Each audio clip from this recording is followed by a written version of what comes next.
to the extent that I ever opine upon what we should be doing, it is really just a function of like, what is the preponderance of the experts saying of this. And it's always to err on caution, right?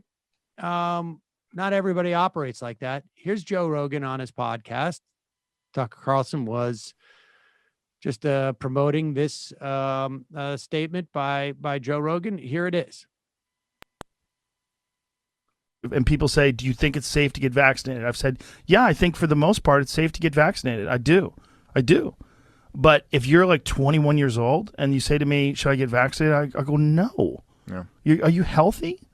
Are you a healthy person? Like, look, don't do anything stupid, but you should take care of yourself. You should, if you're a healthy person and you're exercising all the time and you're young and you're eating well, and like, I don't think you need to worry about this. Yeah, I tend to agree with you. But there's a lot of jobs that will tell you need to have this. Well, that's what's starting to happen now. People are worried about them doing it for their children. And we talked about this earlier. Yeah. There's that you might have to have your children vaccinated.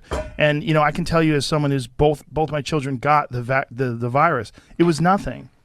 I mean, I hate to say that. If someone's children died from this, I'm very sorry that happened. I'm not in any way diminishing that, but I'm saying the personal experience that my children had with COVID was nothing.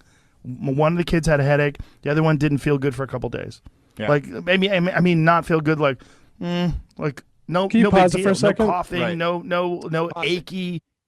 1 day ago, Star Tribune, Minnesota reports third COVID-19 death of a child. Anyway, continue. No, like in agony. There was none of that. It was very mild. It was akin to them getting a cold. Yeah, and you can have this thing where it's like you were saying, this virtue signaling and this kind of like theatrical display of I get the vaccine, what a good person I am, I care about everyone. But you're like, look, my daughter's a lot younger than your kids, but I'm like, yeah, I'm not injecting my daughter with something to fucking virtue signal. Like, I'm not doing that. Right. If there's something that she's of no risk, statistically has no risk from, I'm sorry, I'm not taking any experiment on her in that. And that's my attitude toward it. But it's amazing that that's controversial. Yeah. That even saying that I'm not going to inject my child with the vaccine is controversial. Yeah.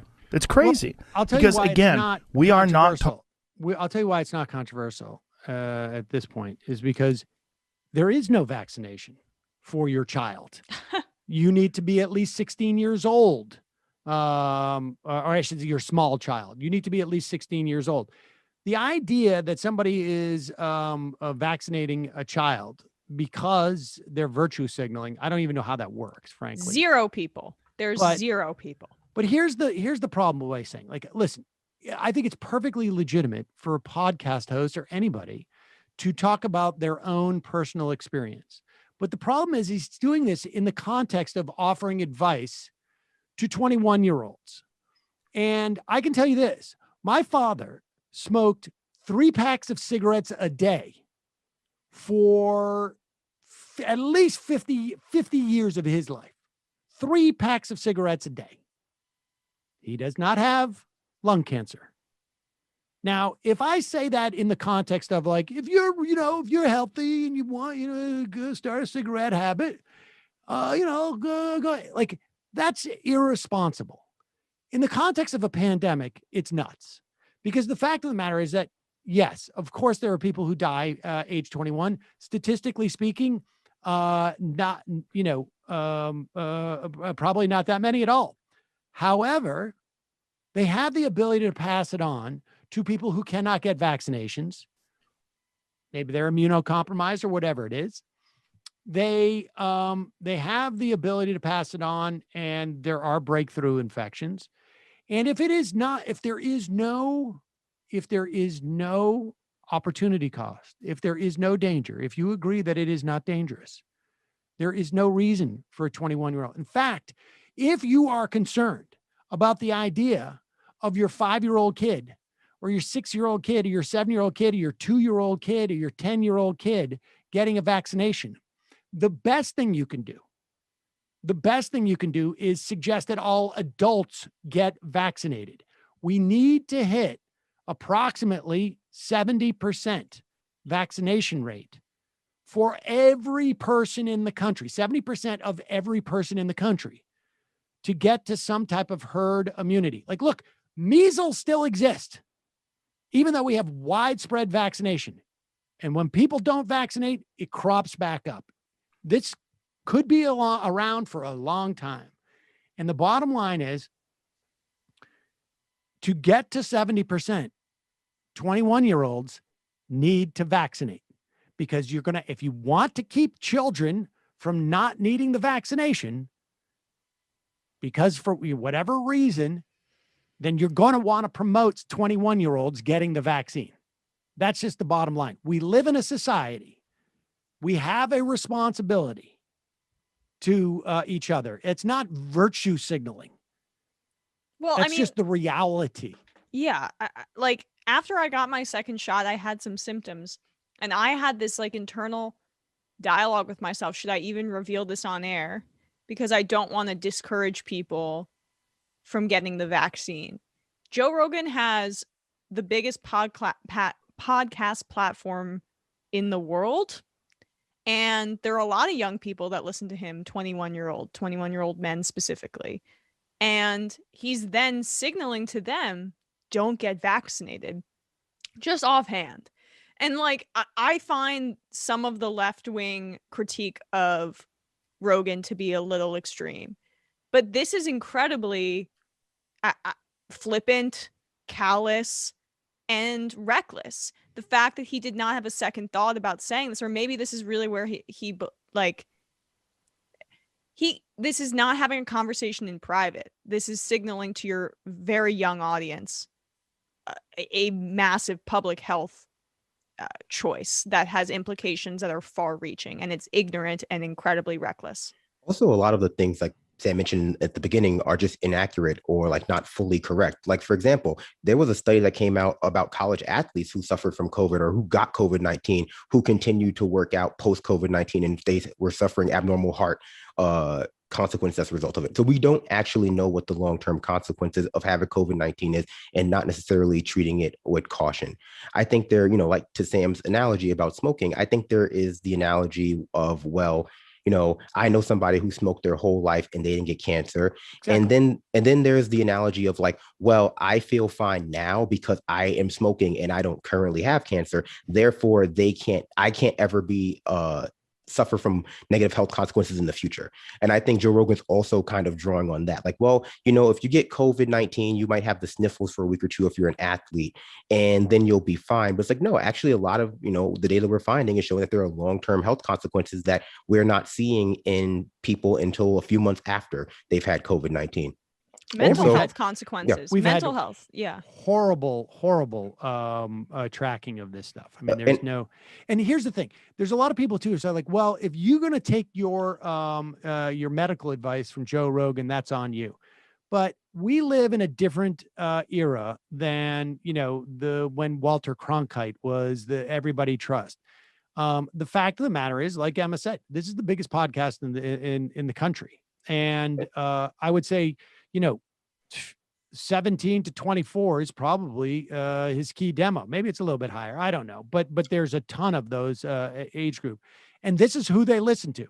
And that's not, if people perceive that as some type of failing, that's not the failing of these people as much as is the failing of rest of society. And so, he's, whether he likes it or not, he has a responsibility. And he does not have some type of moral license to say whatever he wants to say without having to be accountable for the consequences. I'm not saying, take him off the air. I'm just saying, like, own it. If somebody out there doesn't get vaccinated and dies, go meet their family. Go hang out with them. If somebody out there doesn't get vaccinated and get somebody else sick, it's just an arrogance with his platform, which is very off-putting to me, because I don't know how you get to this point and have the success that he does, where I don't even think he's a bad guy, but to just say whatever when there's a pandemic going on and there's public health risk. I mean, you can't do that. You have to take on more responsibility as a person with this amount of power. And I feel like he shirks that responsibility and dismisses it regularly. And I feel like this is a stunning, good word, Sam, example of that. Well, I mean, I agree with what you just said there, Emma. And I think that, the only time I think people are being hard on Joe Rogan is when they try to present Joe Rogan as though he's doing something that is unique from general punditry. And I think that we were talking about the misinformation about COVID-19. I think what you're seeing is just like a failure of our system, at least our pundit media culture system up until this point, to actually enforce any real standards about like what you can and can comment on. And I don't mean, I think like ruffle people's feathers in terms of free speech, but like Joe Rogan isn't the only person who has been spreading like incomplete / misinformation about COVID-19, born from a arguably reactionary place that because I'm a smart person who's good at figuring things out, I'm suddenly an epidemiology. I'm suddenly an epidemiologist, or I'm a virologist. In the early days of COVID-19, you had pundits at Vox talking about hydroxychloroquine. And because they had read 3 articles about it, suddenly they were a doctor. And so I think that, a lot of times, same with Trump, we see like a lot of these failures become highlighted in situations where like we really need people to be responsible. But I think, ultimately, Joe Rogan is unique in terms of the audience he attracts and their willingness to go to bat for him. And I think that's a function more of the alienation that occurs from reading just modern punditry. But in terms of the kind of things that he thinks he's allowed to comment on without any expertise, I think that that's more or less the norm rather than the exception. Absolutely. And he takes it even further though, because he's often doing it live, and he's Joe Rogan. Well, I think, and look, I understand where that impetus comes from, particularly in his case. I mean, as a comedian, there is a value for comedians who good comedians to be truthful, to try and express as much truth as you can through your art. I mean, that is and I understand that, but when you do have a platform that size, that's what makes him unique. It's the size of the platform. And let's be clear here. I can appreciate somebody saying like, well, look, I never signed up to be that kind of role model. I'm just doing, I have a responsibility to me to say, and I'm not saying that he shouldn't, say like my kids had this type of reaction, but it's how it's contextualized. And that's problematic. And the fact is, if you're going to take that money, you're going to be on a commercial platform and you're going to take that money, then in my mind, you have a responsibility. You've owned it, right? Like you're selling it and you're leveraging what you got there. And you have an even greater responsibility, it seems to me, to make sure that what you're doing protects those people who are paying. This isn't Netflix buying Chappelle's comedy specials. This is Spotify buying Rogan's platform, in which he regularly has even scientists, politicians, pundits. I mean, he's not a comedian in this. This he's is what a comedian, I'm saying, but he's not doing comedy. Yes, no, I agree. And so I'm that's just saying, the impulse, and the platform lends itself to extemporaneous talk, and it's multiple hours long, and I understand that. But and so again, I'm not like. I sound like I'm almost apologizing for him, but I don't even want to demonize him, because I feel like there's just like the traditional pundits, as Brandon points out, they're like obsessed with they don't understand his popularity, and they make it into something that's bigger than it is. But he hasn't reckoned with the power that he has, or if he has, what he's doing is incredibly irresponsible. He's not like some guy who just started podcasting in his basement, though. Like he's been a corporate, host for his career, so he should know better, I think, at this point. I'm agreeing. Yeah, I'm in total agreement.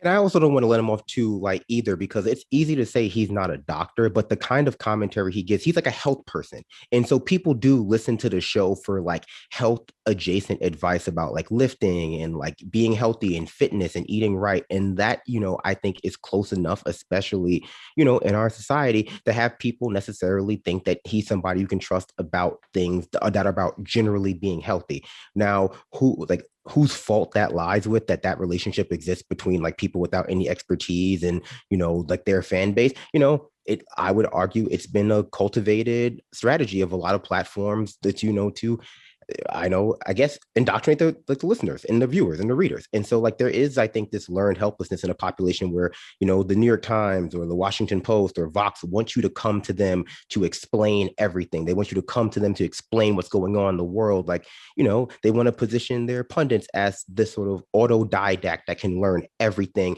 with just a book and like some internal thoughts.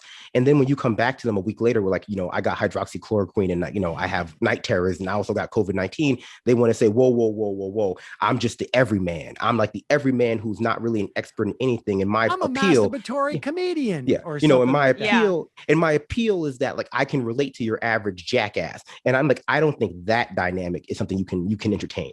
If you want to be an everyday jackass, you kind of got like, I'm an everyday jackass. You can't take what I say seriously. Ha ha ha. If you got to differentiate. If you want to pretend like you're an expert sometimes, then you have to be an expert all the time. At least so far as it means explaining what you're not an expert in. I think it's fair. And I think there's a very bad habit of like positioning people as experts on everything, whether they're an expert on one thing or expert on nothing, just by nature of having a platform. And that's not discouraged. It's encouraged to do that. Yep. And so, once someone goes too far, it's just that, they've gone too far.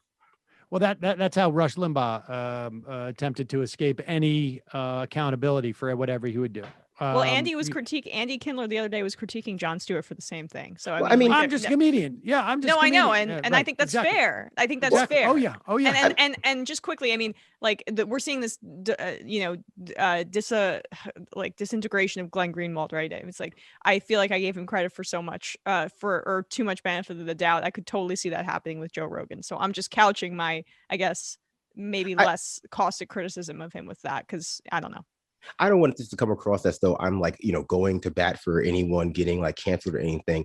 But the rationality behind, defending comedians from any kind of fallback, as long as it's a joke, is something that I don't necessarily understand, especially in circumstances like this where it's, like it's a big deal. Because like when I was growing up, I had a smart ass mouth and I got in trouble all the time for making jokes.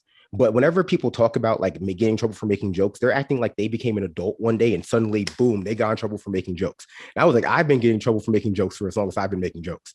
And so like at a certain point, you have to actually, be able to either own up for the trouble you get into or like know how to avoid getting in trouble. But instead, we've kind of gone to this new place where it's like, can you believe that people are getting in trouble for making jokes? It's like, yeah, dude, I made a lot of jokes in high school that I got in trouble for. Look, here's the extreme example. Like, it's okay to beat him up. I'll cover the lawsuit. Trump says, like, okay, well, I was joking. I'm not really going to cover the lawsuit. How, what responsibility do you have to put out there? I understand there are certain contexts where, comedians and artists want a license, and I'm not saying that people should be, subject to government fines for this stuff, but you have to have accountability. And particularly if this is a commercial endeavor, right? You want your art, you can do this in an artistic way, just, put it out there, but you're using the apparatus and you have an entire mechanism that is designed to amplify your voice for money. And so it's not just art. Let's be clear on that. Here is, speaking of this sort of tact, this is far more malignant, if you ask me.